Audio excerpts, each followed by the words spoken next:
Señoras y señores, muy buenas tardes. Sean bienvenidos y bienvenidas al Seminario Internacional en Materia Penal, Procesal Penal y Género, organizado en el marco del 43 aniversario del Ministerio Público y Día del Fiscal en el Distrito Fiscal de Lima Norte. Para dar inicio a la actividad, saludamos a las autoridades que nos acompañan el día de hoy. Al presidente de la Junta de Fiscales Superiores de Lima Norte, el doctor Marco Antonio Yaipen Zapata. A la Comisión de Evento Académico, conformada por el fiscal superior Dani Fernando Campana Añasco, los fiscales provinciales Ronald Eduardo Caballero Benítez y Juan Manuel Méndez Navarro y la licenciada Maribel Valdés. A las y los señores fiscales superiores, adjuntos superiores, provinciales y adjuntos provinciales. A nuestros ponentes invitados, el magíster Eduardo José Ramón Yudgar y el doctor Yafet Arriola González, al personal administrativo y médico legal y a la digna asistencia que nos acompaña el día de hoy.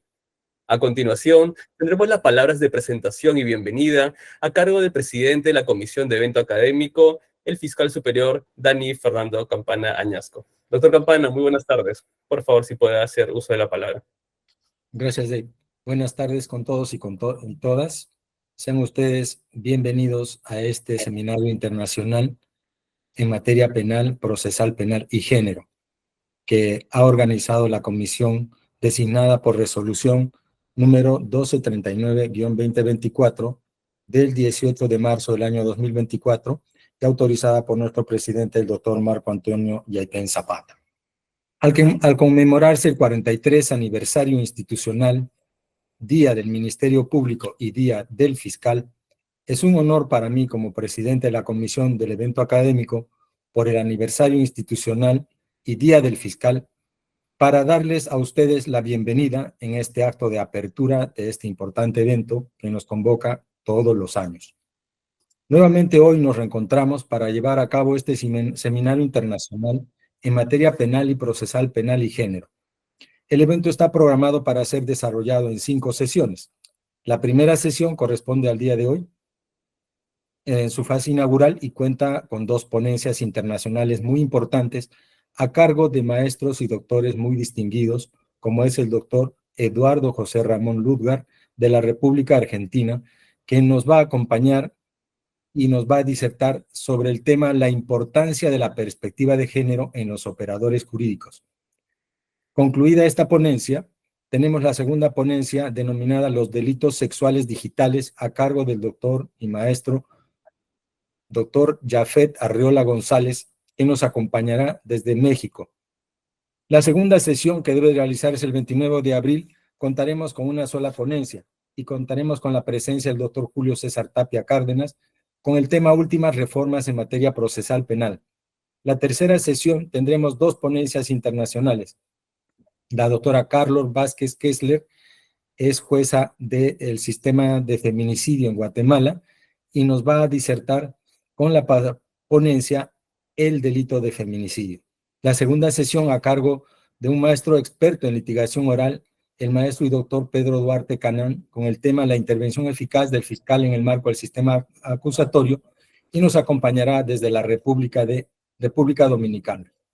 En la cuarta y penúltima sesión, que se dará a cabo el día 9 de mayo, estará con nosotros el distinguido maestro y doctor Luis Felipe Bramón Arias Torres, nuestro paisano, con el tema Antijuricidad penal y causas de justificación. Nos acompañará desde Lima, Perú. La segunda ponencia estará a cargo del doctor José Luis Pacheco de la Cruz, gran médico legista de nuestra institución, con el tema La escena del crimen en casos de feminicidio. El doctor Pacheco nos acompañará desde la ciudad de Lima. La quinta y última sesión se desarrollará el 15 de mayo, contando con la primera ponencia a cargo del doctor Julio Rodríguez Delgado, autor y jurista nacional, con el tema Imputación objetiva en el derecho penal, y la segunda y última ponencia de esa del día y del evento estará a cargo del doctor Raúl Pariona Arana, con el tema Antijuricidad penal y las causas de justificación. Él también nos acompañará desde Lima, Perú. La presidencia de la Junta de Fiscales Superiores de Lima Norte tiene como estrategia institucional la capacitación permanente de todos los fiscales en todos los niveles, el personal administrativo y los profesionales de medicina legal. Por eso, convencidos que para propiciar una mayor movilidad y visibilidad del conocimiento que generamos en el seno de nuestra institución, es indispensable el reconocimiento entre nosotros de cada uno de nuestros invitados profesionales de primer nivel en el mundo jurídico nacional e internacional, y queremos pedirles a ustedes puntualidad en la asistencia. Este evento se ha desarrollado con mucho esfuerzo de la comisión organizadora para que ustedes puedan complementar sus conocimientos y puedan contribuir a una mejor administración de justicia en nuestro distrito y en el país. Muchas gracias. Muchas gracias, doctor Campana, por las palabras que acaba de brindar. A continuación, tendremos la inauguración del Seminario Internacional a cargo del presidente de la Junta de Fiscales Superiores de Lima Norte, el doctor Marco Antonio Yaipen Zapata. Doctor Yaipen, muy buenas tardes. Por favor, si pudiera hacer uso de la palabra. Buenas tardes con todos y todas. Señores fiscales presentes en este magno evento, señores jueces, de ser el caso que estén presentes también, funcionarios públicos, servidores administrativos, señoras y señoras en general. En mi calidad de presidente de la Junta de Fiscales Superiores de Lima Norte, le doy la grata bienvenida a este magno evento organizado por la Comisión de Eventos en el marco del 43 aniversario del Ministerio Público y Día del Fiscal. Este es un seminario internacional en materia penal, procesal penal y género, que va a comprender diversos temas de interés para todos nosotros, los que estamos imbuidos en la materia jurídica. Como ya lo hizo saber el presidente de la comisión organizadora, es un evento que trae ponentes internacionales, ponentes de Argentina, de México, de República Dominicana, de Guatemala y de nuestros ponentes de nuestra patria. Es un evento a la vez también en la que me he podido enterar que los ponentes son fiscales, son jueces, son docentes, son personas dedicadas a la defensa, y en ese sentido, pues, va a ser de mucho agrado conocer sus experiencias que van a fortalecer nuestros conocimientos, pero sobre todo que esos conocimientos van a permitir, pues, coadyuvar en la labor que nosotros realizamos día a día, ya sea como personal fiscal, como personal administrativo, o en cualquier otra labor jurídica que realizamos, ¿no?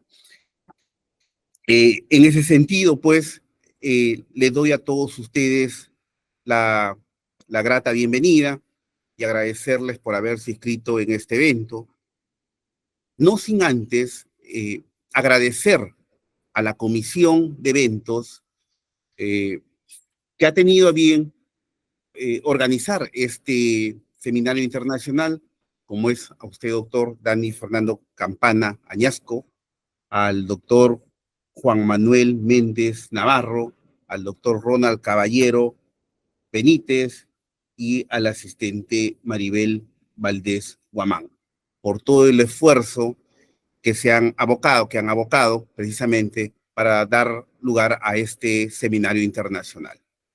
Por todo lo dicho, doy por inaugurado este seminario y espero que sea del agrado de todos ustedes. Muchas gracias. Muchas gracias, doctor Yaipen, por las palabras que acaba de brindar. El día de hoy, 25 de abril de 2024, tenemos la ponencia La importancia de la perspectiva de género en los operadores judiciales, a cargo del magíster Eduardo José Ramón Ludgar, quien es magíster en justicia restaurativa por la Universidad de Ginebra, Suiza, vocal del excelentísimo Superior Tribunal de Justicia de la provincia de Santiago del Estero, Argentina, docente de posgrado en Derecho Constitucional, Derechos Humanos y Derecho Penal, autor de varias obras, siendo la última la titulada Miradas Constitucionales Divergentes. Muy buenas tardes, doctor Ramón Ludgar. Bienvenido al Perú. Por favor, si fuera tan amable de dar su disertación. Muy bien, muchas gracias. Muy agradecido por la invitación, mi cordial saludo y muy honrado de estar en este foro tan importante de debate jurídico como el que han organizado todo el Ministerio Público Fiscal, especialmente de Lima Norte, en la querida y hermana República del Perú. Por eso mi agradecimiento especial al doctor Marco Antonio Yapien Zapata, al doctor Dani Fernando Campana Añasco por esta invitación cursada, y también a Walter Ceballos, a quien conozco en el ámbito académico, que ha sido el nexo también para estar presente, y obviamente felicitar a toda la organización por la envergadura del evento y la importancia que tiene y la temática que tiene, y felicitar también al Ministerio Público Fiscal en sus 42 años trabajando organizadamente en la República del Perú. Mi ponencia va a ser sobre perspectiva de género en el operador judicial. ¿Y por qué lo he querido mencionar como perspectiva de género en el operador judicial? Porque el derecho es un producto cultural. Partamos que se llama producto cultural a todo aquello que su origen tiene fuente en la racionalidad humana. Todo lo que es cultura nos proviene de la creación de nuestra racionalidad. Bien lo decía Aristóteles, los seres humanos somos los únicos animales gregarios que tenemos el uso de la razón, a diferencia de los otros. Pero por eso podemos pensar, por eso el pensamiento nos genera experiencia y creatividad. Y esa creatividad de la racionalidad genera cultura, y en el marco de esa cultura es donde nos vamos a situar para decir que de allí surge la necesidad de vivir organizadamente y establecer normas que regulen la actividad en comunidad, porque esa racionalidad también nos hace seres sociales. Animal sol politicón, decía Aristóteles. ¿Y por qué esta referencia a la filosofía aristotélica, a la filosofía helénica?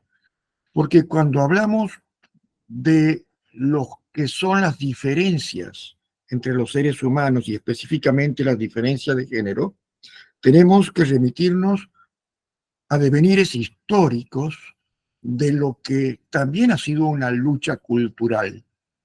El reconocimiento, lucha de la mujer por el reconocimiento de la igualdad como seres humanos. Sabemos que la historia, y por qué es considerado un grupo vulnerable el solo hecho de ser mujer, más allá de la cuna que haya tenido, y lo es porque históricamente la mujer ha estado sometida a una histórica y larga discriminación a través del tiempo. Recién ha podido ser considerado un derecho de iguales, recién se le ha concedido reconocimiento de verdadera dignidad a partir de las reivindicaciones que, sobre todo en la esfera del derecho internacional de los derechos humanos, se le ha ido reconociendo dentro de este marco de que no, alejando aquellas viejas modelos que hacía que el hombre sea el centro de los derechos. Si ustedes ven constituciones, si ustedes ven instrumentos internacionales de 60 o 70 años hacia atrás, van a ver que cuando se referían al ser humano en general, no hablaba de hombres y mujeres, sino hablaban del hombre. Y así vamos a ver la historia del hombre. El hombre llegó a la luna. El hombre tiene derechos. La Constitución argentina, en su preámbulo, que abre las puertas a todas las personas que de buena voluntad quieran habitar el suelo argentino, y habla, no dice personas, dice los hombres de buena voluntad del mundo que quieran habitar el suelo argentino. Pero eso sería hacer un análisis anacrónico, porque eso era la cuestión de un concepto cultural en donde la mujer tenía derechos en función del hombre que era su cónyuge o su padre. Entonces, no tenía esa personalidad autónoma propia de lo que es la concepción kantiana de dignidad humana. Porque si quería hacer transacciones, tenía que pedir venia a su padre o a su esposo. Si quería realizar determinados actos, estudiar, les estuvo vedado hasta no hace muchos años o decenas de años atrás que puedan ir a universidades. No tenían acceso ni siquiera a las órdenes religiosas, a ninguna jerarquía, siempre eran serviles y sobre todo aquellas mujeres que no habían podido casarse o habían hecho su elección por voto, pero nunca en los cuadros de jerarquías, al menos en la Iglesia Católica. Entonces vemos que era una discriminación histórica. También si querían contraer matrimonio, tenían que contraerlo con el que el pater family le indicaba, con acuerdos. Esta historia de lucha, que ni siquiera votaban las mujeres, no podían ejercer profesiones liberales, con el tiempo y con la impronta del derecho internacional de los derechos humanos, ha ido ganando terreno y no quiere decir que todavía haya alcanzado la plena libertad, pero haya equiparado mucho esos niveles de lo que son las cuestiones de género. Esos niveles de igualdad de género, y no hablamos de una igualdad estructural, una igualdad formal, sino hablamos una igualdad material basada en la equidad. Y veamos esto, y esto también ha llegado a las esferas judiciales.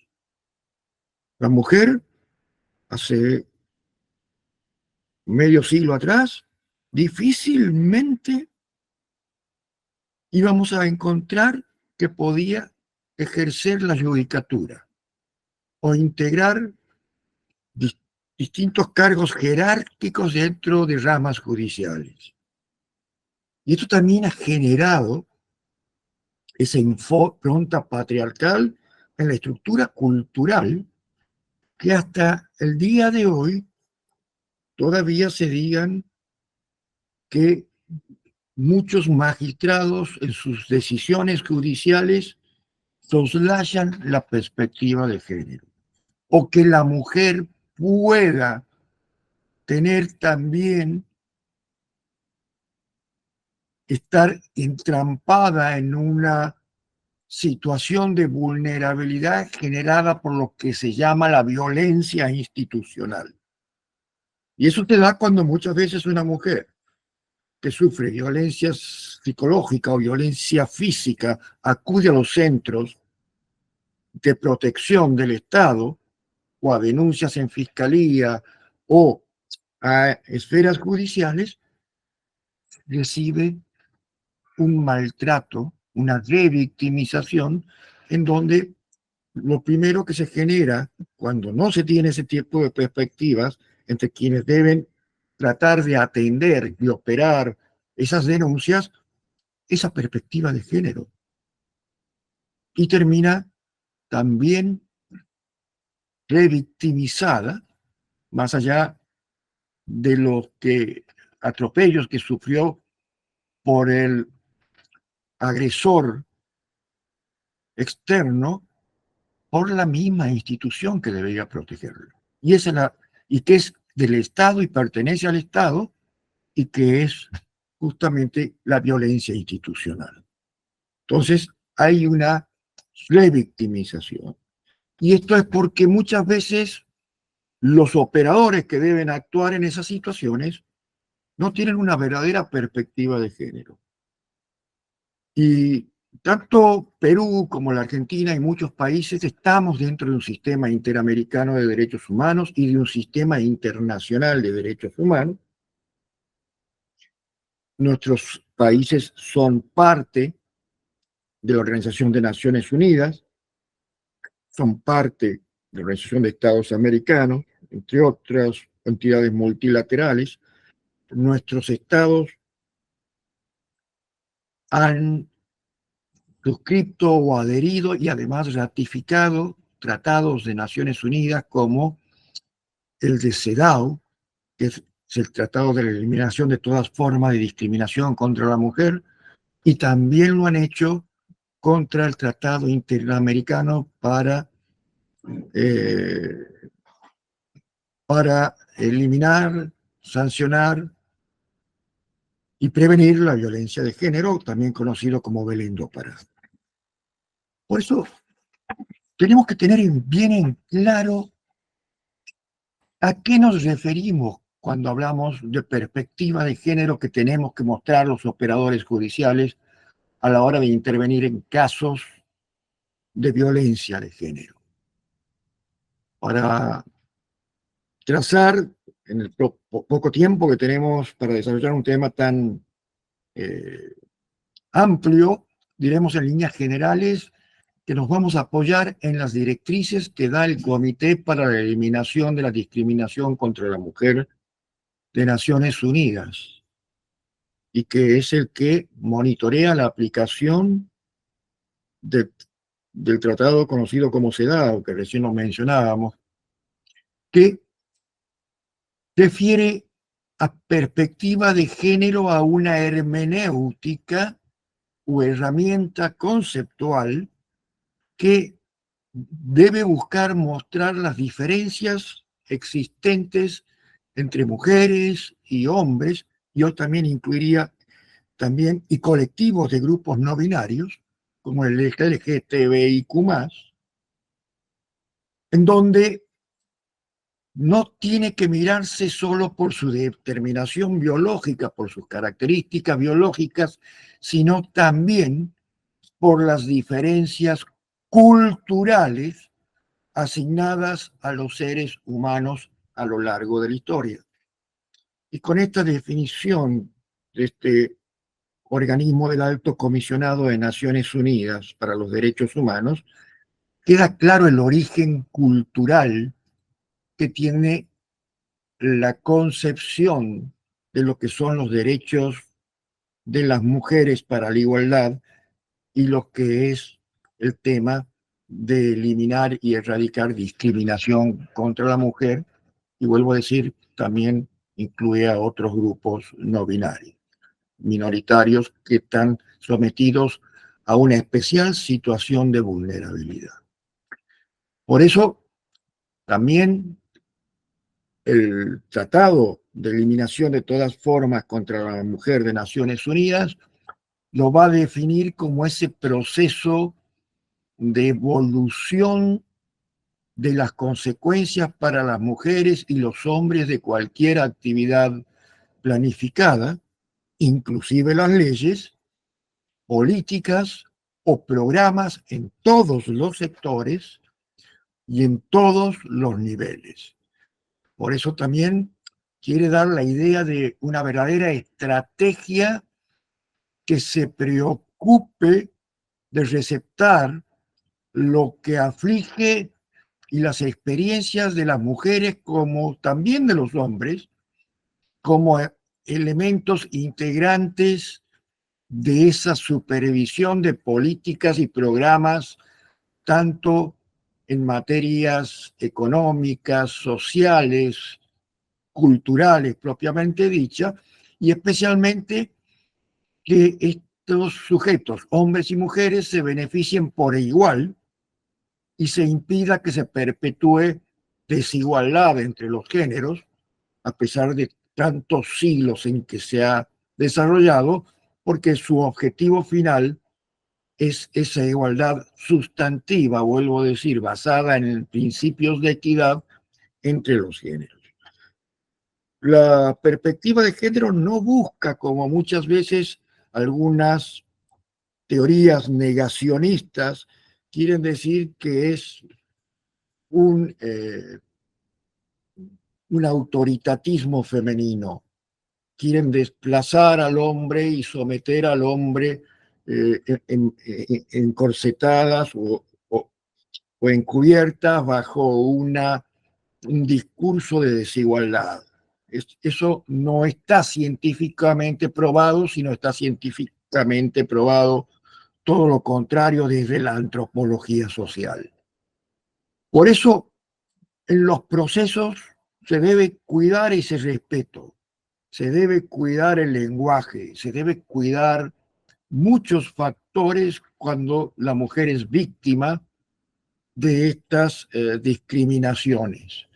Y las sentencias judiciales con perspectiva de género entonces van a ser aquellas que observan que la obligación de administrar justicia requiere conocimientos y aplicación de distintas fuentes del derecho internacional, de los derechos humanos, como del derecho interno, que se han ido construyendo y, estableciendo con imperio como mandatos autoritativos, ¿m?, que traten de llevar a estos operadores a una eficaz y efectiva protección de estas mujeres víctimas dentro de este enfoque de violencia o cuadro de violencia por el que pueden estar atravesando.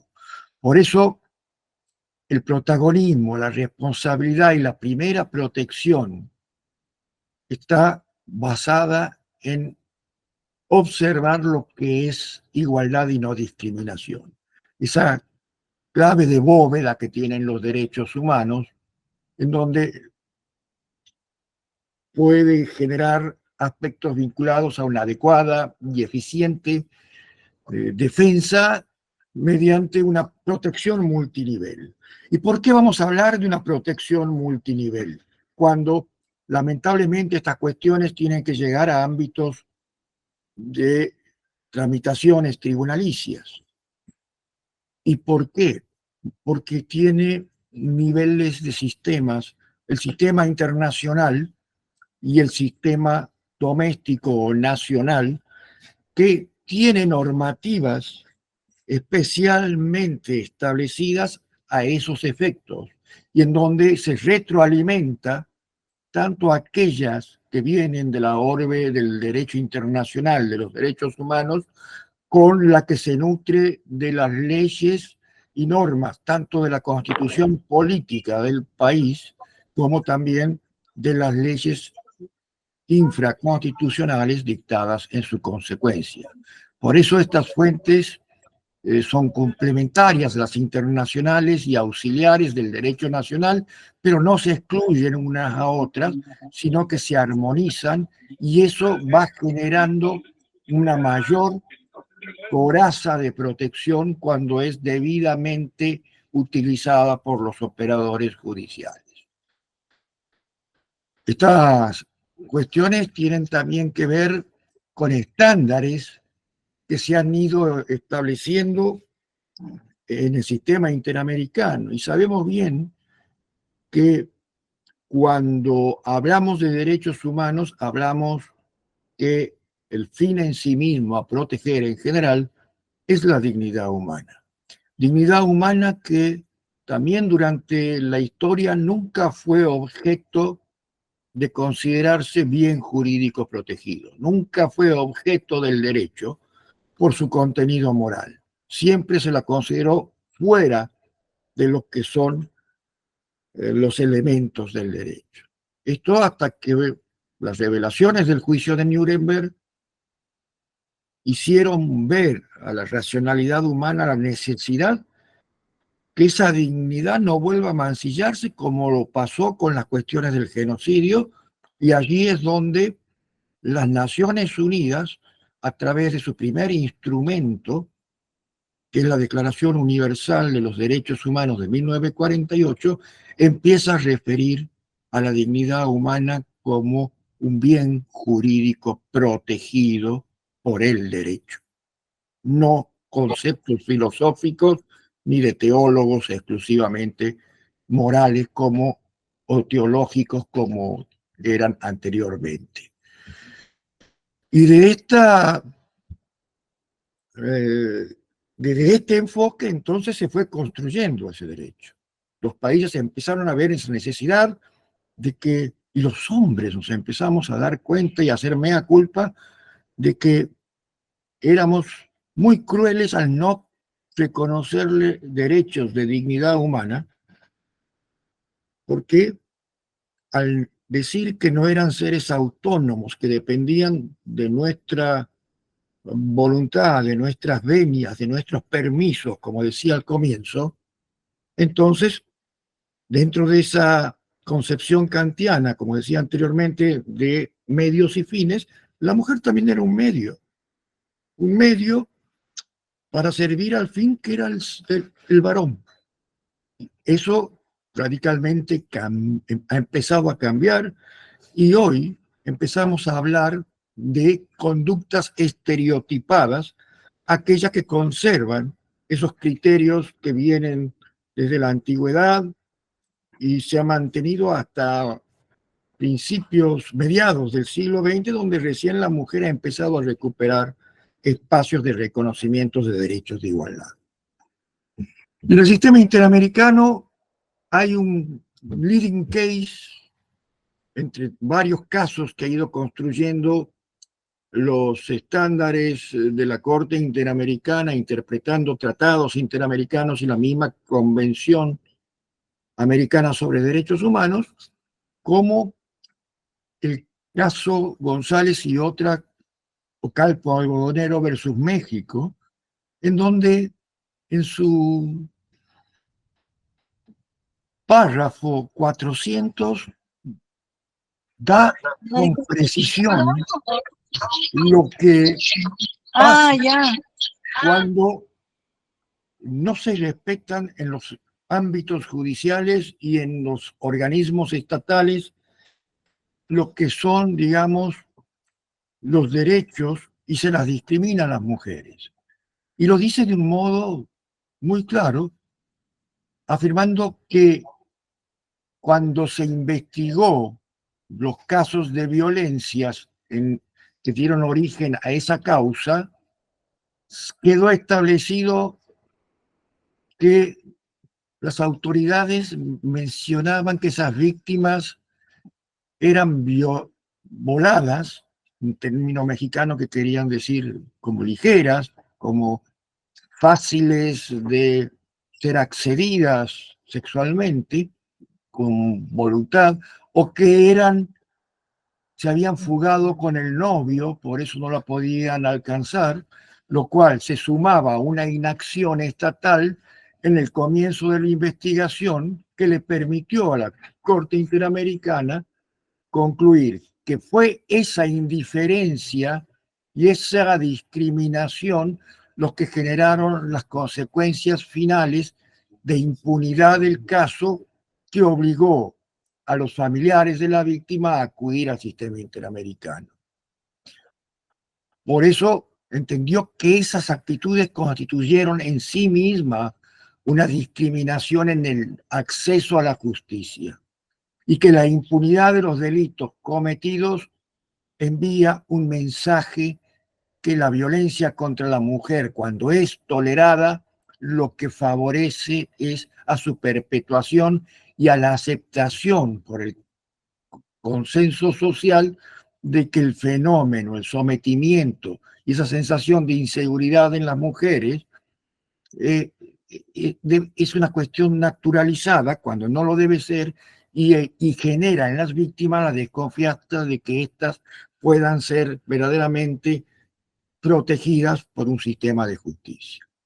Esto también se ve en el caso Valdión García versus Perú, en donde la Corte Interamericana nos habla de que esos factores de desigualdad real de quienes son llevados ante la justicia, denunciando que han sido víctimas de abuso de género, terminan después siendo juzgadas ellas.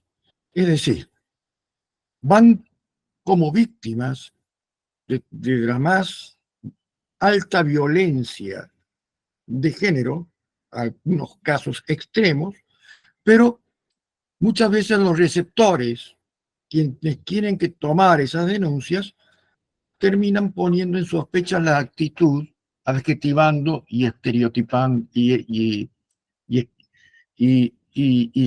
estableciendo juzgamientos sobre la forma de vestir de la víctima, sobre los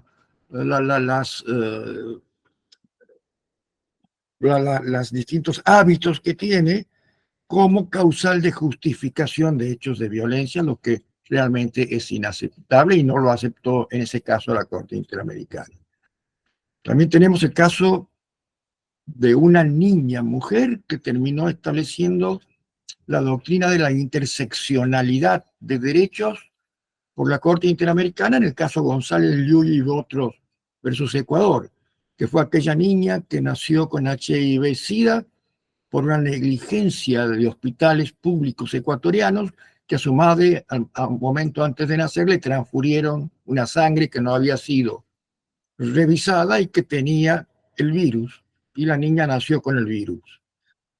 Y también por esa problemática de la enfermedad no la dejaban concurrir a ámbitos educacionales, diciendo que podía contagiar a otros niños, le privaron, pero tampoco se le dio ninguna respuesta, le privaron su derecho a educarse. Como dijo la Corte Interamericana, les destrozaron sus programas de vida, su desarrollo de vida, por todas esas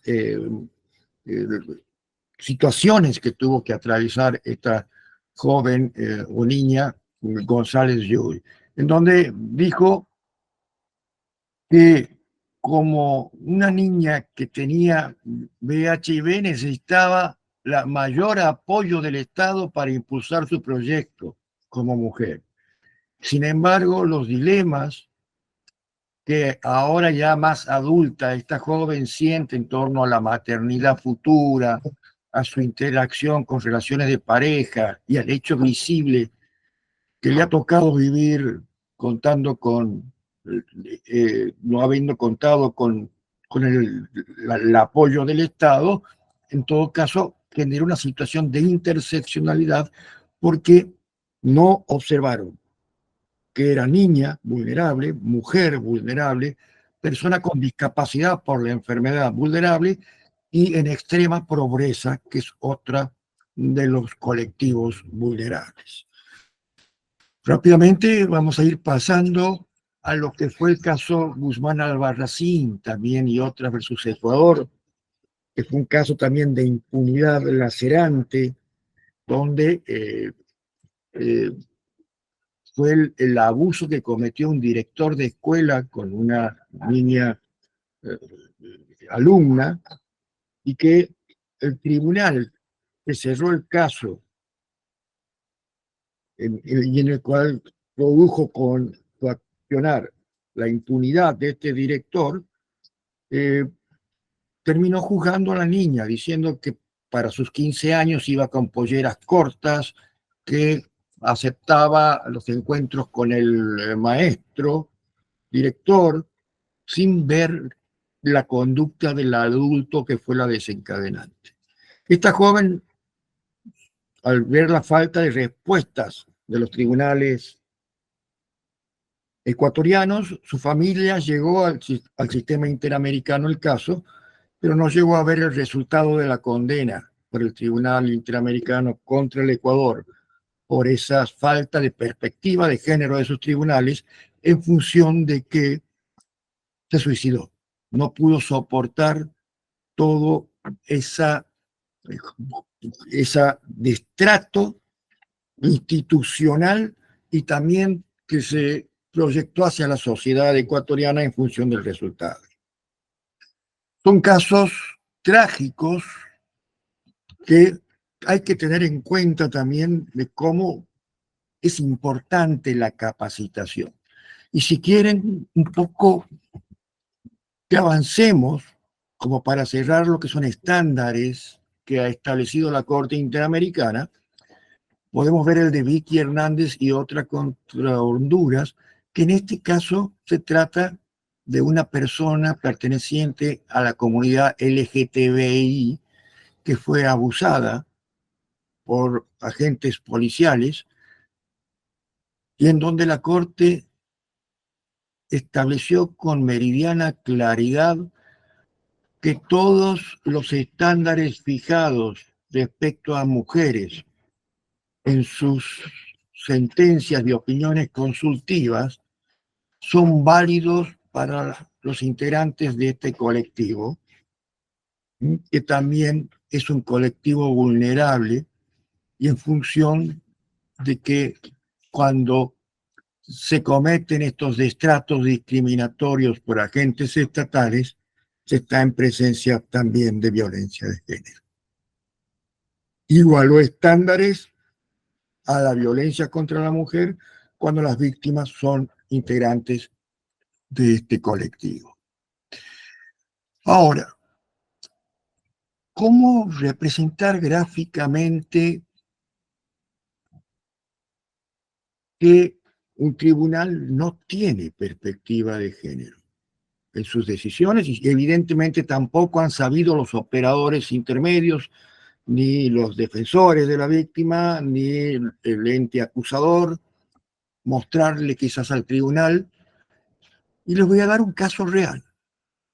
Soy juez de un tribunal de casación aquí en la República Argentina, en donde voy a mostrarles cómo se podía referir a la víctima que había muerto, ¿eh?, después de recibir más de 30 heridas punzantes por cuchillo, y en donde los jueces buscaron atenuar la pena para quien había sido el matador, su novio, su pareja.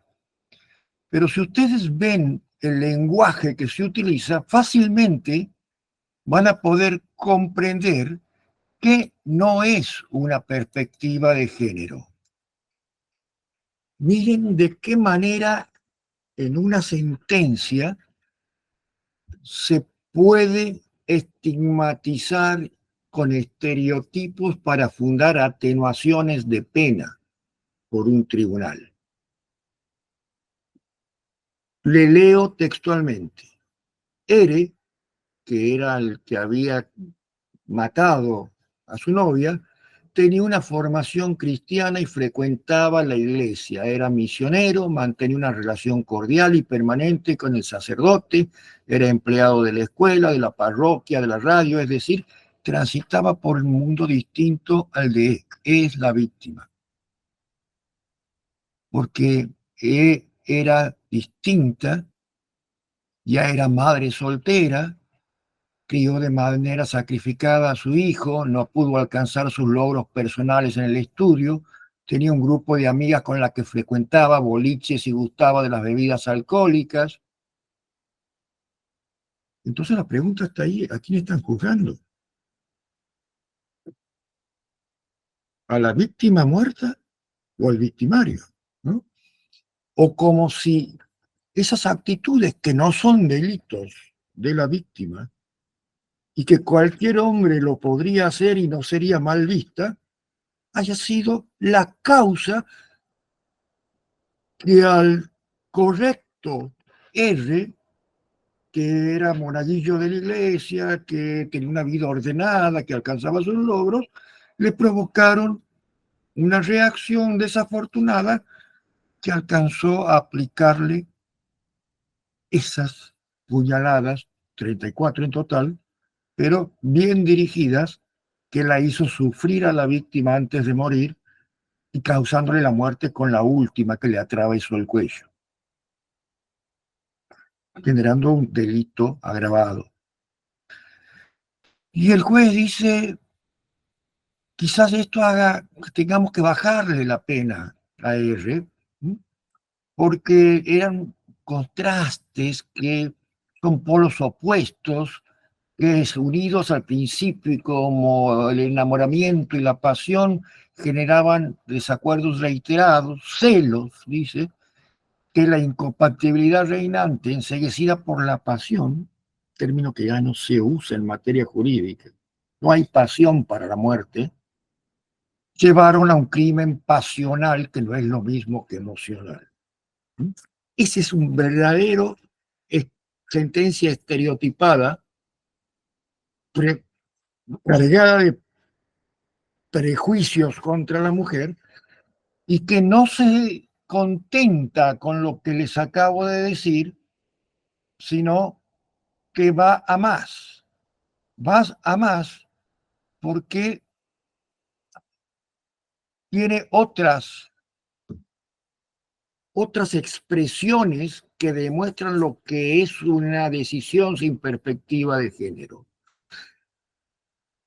Avanza ese tribunal hablando de una teorización en la que empiezan a mencionar lo que son las cuestiones vinculadas con el desagrado, con los celos, con los odios, con los reclamos de amor, y sigue insistiendo en terminologías de hablar de un juicio de crimen pasional con definiciones novelescas, como que es una definición literaria más que jurídica, y que está referida a ataques o asesinatos a causa de una repentina alteración de la conciencia causada por sentimientos como celos, la ira, el desengaño, y por eso no es un crimen premeditado.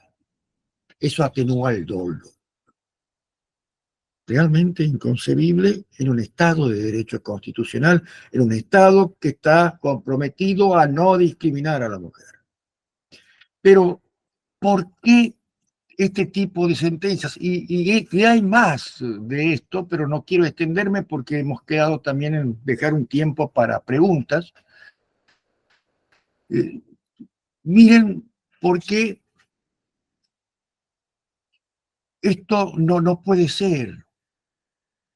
Estas estigmatizaciones que se dan en el mismo texto de una sentencia en este tipo de cuestiones, va en contra de toda esa creación del derecho internacional, en donde, y de las leyes nacionales, en donde imponen a toda la magistratura y en particular a los que son operadores del Estado a obrar con perspectiva de género, no como un indicador, como decimos allí, de privilegios o ventajas para la mujer respecto al hombre, ni como una especie de empatía con la víctima mujer o sus familiares si es que está muerto, sino es un mandato constitucional y legal que impone a estos operadores cuidar las formas, cuidar los mensajes para erradicar contenidos estereotipados, discriminantes, que contradigan lo establecido por normas superiores y ordinarias, que están mandando a los operadores a actuar de un modo que cuiden actuar con perspectiva de género. Y para lograr eso hay que capacitarse en perspectiva de género. Porque tengamos en cuenta que la sentencia judicial es una herramienta en la creación de derechos y construcción de la realidad social. Cuando los jueces deciden, y cuando de mayor jerarquía son esos jueces, cuidado, porque son mensajes no solamente para las partes, sino para la sociedad, que se incurren en la conducta del caso que resolvieron, pueden ser sancionados. Como que también, si cometen un crimen de esta envergadura, puede ser que se le dé una sanción leve porque ha sido motorizado por los celos y la pasión. Mensaje inaceptable.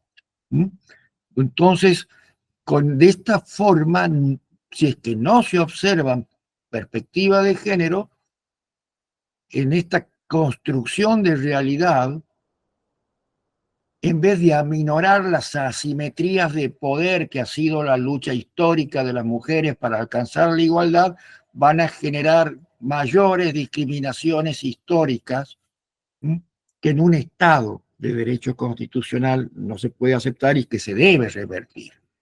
Por eso hay que tener en cuenta estas perspectivas para no incurrir en reiteraciones de esas asimetrías y también estar acorde a los estándares que los mismos tribunales, como el Tribunal Constitucional del Perú o su Corte Suprema o la Corte Interamericana, ha fijado que deben observar todos los operadores jurídicos. Yo con esto quisiera también, para ir finalizando la exposición, mostrar un estudio que realizó la Society for Personality of the Social Psychology en Estados Unidos, en la Universidad de Illinois, perdón, en donde a través de una experiencia psicológica fijaron que las ideas culturales sobre los perjuicios de género pueden influir en la toma de decisiones de los jueces, tanto como el resto de cualquiera de las personas. Y que esto dio un resultado que los jueces quizás seamos los más prejuiciosos, ¿no? Los jueces técnicos, dice. Terminó el estudio indicando que entre 500 jueces federales y estaduales, como también personas que eran elegibles dentro de un jurado, no jueces, los que tenían menos sesgos de género eran los que no los elegibles como jurados, más que los jueces, varones y mujeres, que integraban, digamos, la esfera de jueces técnicos en esa experiencia realizada allí en Illinois. Como reflexión final, esto un poco es una parte de la sentencia que dicté en ese caso, donde puse que los jueces somos soberanos de proponer los argumentos y fundamentaciones que se consideren oportunas en el ejercicio de su independencia interna y externa en cumplimiento de la función jurisdiccional. Pero cuando aparecen patrones estereotipados en el ámbito judicial, pueden crear esos ambientes que faciliten la violencia doméstica, no existir evidencias socialmente percibidas de la voluntad y efectividad de los órganos del Estado como representantes de la sociedad para sancionar dichos actos. Siguiendo a una gran jueza argentina experta en esta materia, que es Graciela Medina. Por eso, juzgar con perspectiva de género es la única forma de lograr que las previsiones legislativas se concreten en respuestas judiciales justas, y para poder hacerlo se requiere una capacitación generalizada cuyo contenido se refleje al momento de decidir las cuestiones jurídicas. Con esto voy poniendo fin a lo que es la exposición y bueno, los minutos que quedan estoy a entera disposición para cualquier pregunta u opinión. Muchas gracias por su interesante y magnífica disertación, doctor. Finalizada la presentación de nuestro ponente, daremos inicio con la ronda de preguntas. Doctor, si me permite, tenemos algunas consultas y sí, agradeceríamos bastante que pueda resolverlas, por favor. La doctora Diana Valladolid tiene la mano levantada. Doctora Diana, muy buenas noches. Por favor, si pudiera hacer uso de la palabra para hacer su consulta. Muchas gracias, doctor Eduardo. Buenas noches. Excelente posición. Lo felicito por todos los alcances que nos ha dado. Mi pregunta es, ¿cuál es su opinión sobre la aplicación de la ciencia victimológica en las investigaciones fiscales de casos de violencia de pareja? Gracias. Bueno, muy interesante, Diana, su pregunta, porque me va a llevar a decir lo que es esencial para poder trabajar estas cuestiones de género y para resolver estas cuestiones de género. Como hemos dicho, es una cuestión cultural. Y las cuestiones culturales, cuando están vinculadas a derechos fundamentales, como son estas cuestiones, y a derechos humanos, no van a encontrar adecuadas respuestas solamente de la normatividad y de la juridicidad. Tiene que ser una respuesta basada con los aportes de las disciplinas y las ciencias que conforman la interdisciplinaridad. Interdisciplinaridad en que muchas veces deben ser conjugaciones de distintos ámbitos del conocimiento. las ciencias de la criminalística, como las has mencionado, esenciales, como también son esenciales la psicología, la sociología, lo que son las asistencias sociales, en donde deban trabajar no aisladamente, cada una en su ámbito de saber, sino interrelacionadas en un ámbito de interdisciplinaridad y que tengan esa pretensión de ir más allá de la interdisciplinaridad a una transdisciplinaridad, donde la respuesta se dé toda junta con el que tiene la decisión, en lo jurídico, en donde no haya un ámbito de predominio de ninguna de las ciencias, sino sea una conformación estructurada que todas tiendan a resolver la problemática. Muchas gracias por resolver la consulta. Registro que el doctor Dani Campana tiene la mano levantada. Doctor Campana, por favor, si pudiera expresar su consulta. Muchas gracias, David. Muchas gracias, doctor Eduardo, por esa magnífica exposición, un tema bastante complejo de entender. Aún en Perú estamos iniciando la justicia de género y tenemos muchos inconvenientes, muchos problemas, sobre todo cuando acudimos al Poder Judicial, donde todavía no tenemos jueces especializados en violencia contra la mujer a nivel de instancias superiores, solo a nivel de los juzgados penales de primer nivel. La pregunta que quería hacerles, qué duda cabe, la capacitación creo que es lo más importante para desaparecer los sesgos de género, las ideas estereotipadas que tenemos, los prejuicios que rodean nuestro pensamiento, nuestras actividades o actitudes, que están en nosotros mismos y no nos damos cuenta que estamos cometiéndolos, porque hemos naturalizado frente a su compañera, en este caso la mujer.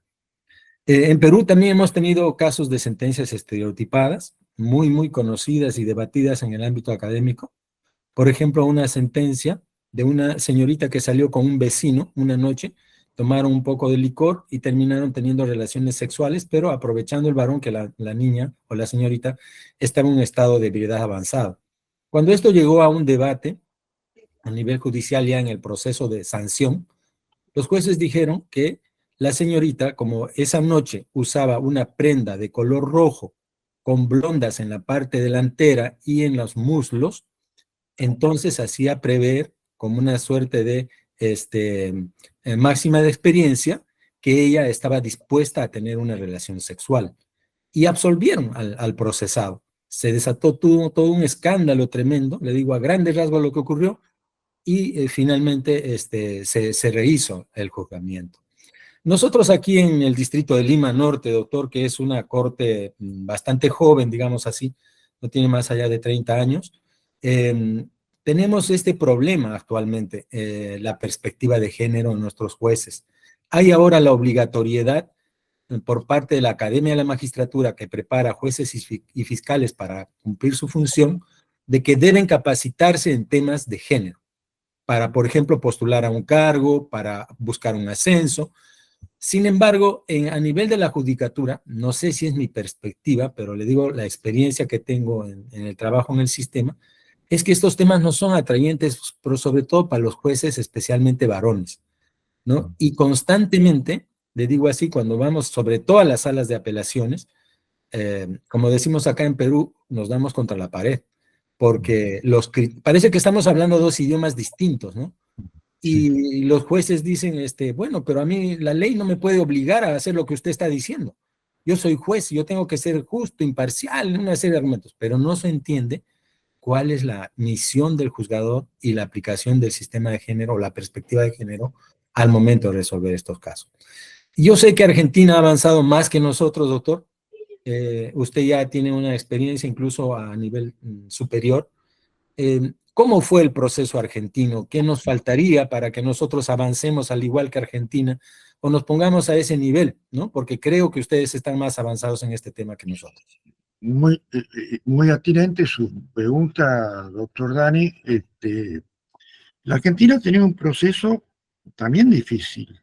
Todavía aquí tenemos muchos problemas de operadores judiciales que internamente niegan aunque ha habido leyes, hay leyes obligatorias no solamente para los operadores judiciales, sino para todos los operadores o agentes del Estado, sean del Poder Ejecutivo, Legislativo, Judicial, sea de las provincias, acuérdense que aquí es un país federal, sea de la nación, sea de primera instancia, o operadores de primera instancia, o de las más altas cortes.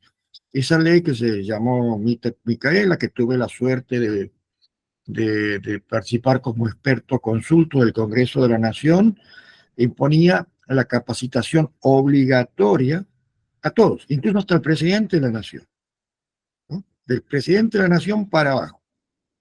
Y desde los miembros de la Corte Suprema para abajo y de los miembros del Congreso para abajo, todos, hasta los empleados. Todo que sea agente del Estado. Así todos se han hecho muchas capacitaciones, pero todavía sigue viéndose esa falta. Y los cursos eran homologados. Es decir, no se podía dictar cualquier curso, tenía que tener cada agente del Estado acreditado un curso de género, pero un curso homologado, que era un curso que había sido autorizado por un organismo que ahora el nuevo gobierno lo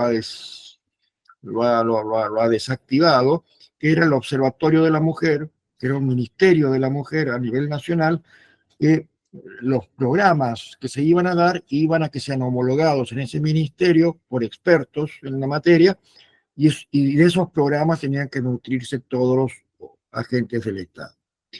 Sí se ha avanzado, es cierto, pero hoy hay también ideologías en la política negacionistas en la que, como usted bien dice, creen que es darle una ventaja a la mujer, que es romper con la imparcialidad cuando se trata en ámbitos jurídicos, y no lo es. Esto es equidad, que es otra cosa.